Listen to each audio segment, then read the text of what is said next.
A death row inmate was seen gasping for breath over several minutes while rocking and shaking the gurney restraints as he was put to death in Alabama after making a final expletive outburst.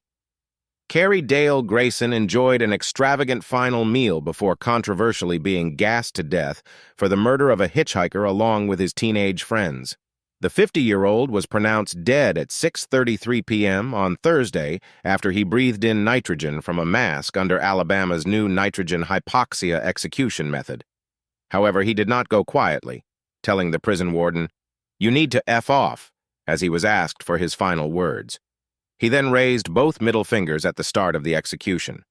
The killer chose not to eat breakfast or lunch, instead only having coffee and Mountain Dew. But for his final meal, Grayson had a seafood platter, soft tacos, beef burritos, a tostada, chips and guacamole, and a Mountain Dew blast. Alabama began using nitrogen gas earlier this year to carry out some executions. The method involves placing a respirator gas mask over the face to replace breathable air with pure nitrogen gas, causing death by lack of oxygen.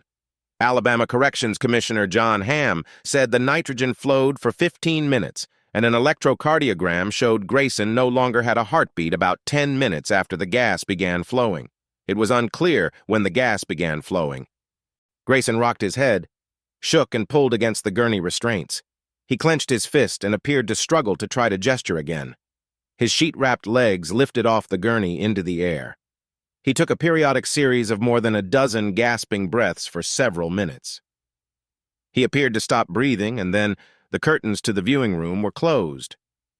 Grayson was one of 4 teenagers convicted of killing Vicki DeBleu, 37, as she hitchhiked through the state on the way to her mother's home in Louisiana. The woman was attacked, beaten, and thrown off a cliff. DeBleu's mutilated body was found at the bottom of a bluff near Odenville, Alabama, in February 1994. She was hitchhiking from Chattanooga, Tennessee, to her mother's home in West Monroe, Louisiana, when the 4 teens offered her a ride. Prosecutors said the teens took her to a wooded area and attacked and beat her. They returned to mutilate her body. A medical examiner testified that her face was so fractured that she was identified by an earlier X-ray of her spine. Investigators said the teens were identified as suspects after one of them showed a friend one of DeBleu's severed fingers and boasted about the killing.